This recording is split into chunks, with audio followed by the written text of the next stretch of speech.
Bangladesh premier লিগের ১১তম আসরের উদ্বোধন অনুষ্ঠান ঘিরে চলছে বিশাল মহাযজ্ঞ। আজ মিরপুরের হোম অফ ক্রিকেটে বসতে যাচ্ছে বিপিএল টি-20 মিউজিক ফেস্ট। এ ফেস্টে গান গাইবেন পাকিস্তানের বিখ্যাত শিল্পী রাহাত ফতে আলী খান এবং তার দল।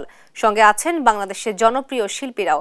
সে আয়োজনের প্রস্তুতি ও দর্শকদের আগ্রহের সর্বশেষ খবর জানাতে মিরপুর থেকে যুক্ত হচ্ছেন আমাদের সহকর্মী রিফাত আনজুম।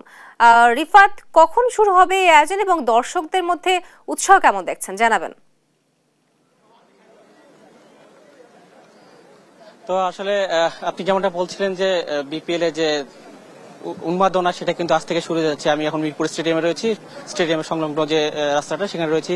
আপনার মাধ্যমে যদি আমি দর্শকদের দেখাতে চাই, যদি দেখেন যে আস্তে আস্তে কিন্তু ধীরে ধীরে দর্শকরা আসা শুরু করছে। দুপুর 2:30টার দিকে কিন্তু যে গেট খোলা হয়েছে এবং আস্তে আস্তে কিন্তু দর্শকরা ঢুকবেন। দর্শকদের জানিয়ে রাখি কিন্তু এই মিরপুর যে আজকে যে বিপিএল যে ফেস্ট সেখানে কিন্তু মাইলস গান গাবেন, রাহাত ফতে আলী গান গাবেন, এছাড়া জেফার, মুজা এবং সঞ্জয় সহ আরো কয়েকজন শিল্পীরা গান গাবেন। আপনি দেখতে পাচ্ছেন যে এখানে কঠোর নিরাপত্তা কিন্তু এখানে দেওয়া হয়েছে। এখানে যতদূর জানতে পারছি যে এখানে হয়তো প্রধান উপদেষ্টা আসতে পারেন, না হলে মানে একটু নিরাপত্তা ব্যবস্থা জোরদার করা হয়েছে। এবং আপনি জানিয়ে রাখি যে প্রায় 7 ঘন্টা ধরে কিন্তু এই অনুষ্ঠানটা চলার যে প্রক্রিয়া কিন্তু ইতিমধ্যে সম্পন্ন হয়েছে। প্রায় 7 ঘন্টা ধরে হয়তো এটা হবে, অনুষ্ঠানটা হবে বিকাল 4:20 অনুষ্ঠান শুরু হবে। এবং এই আজকের যে কনসার্টের মূল আকর্ষণ যে রাহাত ফতে আলী খান, তিনি তার আসার কথা আছে মঞ্চে রাত 8:30। এরপর তিনি প্রায় 180 মিনিটের মতো তিনি গান গাইবেন। টোটাল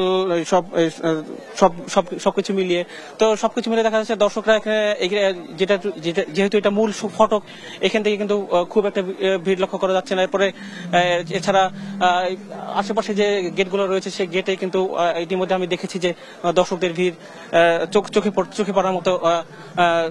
চোখে পড়ার মতো ভিড় দেখা যাচ্ছে। এছাড়া আপনারা দেখতে পাচ্ছেন যে ভিতরে কিন্তু অনেক সেনাবাহিনী মোতায়েন রয়েছে, কঠোর নিরাপত্তা কিন্তু এখানে নেওয়া হয়েছে পুরো এই কনসার্টটিকে ঘিরে। সবকিছু মিলে বিপিএল এর যে মাঠের বাইরের যে লড়াই, আনুষ্ঠানিক একটা শুরু কিন্তু আনুষ্ঠানিক কিন্তু সবকিছু কিন্তু আস্তে আস্তে ধীরে ধীরে শুরু হয়ে যাচ্ছে। এছাড়া কিন্তু এই আজকের কনসার্টের পরে কিন্তু ঢাকার বাইরে সিলেট এবং চট্টগ্রামে কিন্তু কনসার্ট অনুষ্ঠিত হবে। সবকিছু মিলে আসলে একটা জমজমাটপূর্ণ বিপিএল দেখতে যাচ্ছে দর্শকরা।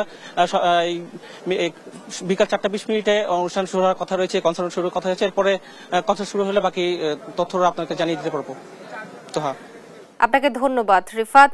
মিরপুর শেরে বাংলা জাতীয় ক্রিকেট স্টেডিয়ামে এই মুহূর্তে ছিলেন আমাদের সহকর্মী রিফাত। তিনি জানাচ্ছিলেন বিপিএল এর এই আসরের সর্বশেষ খবর।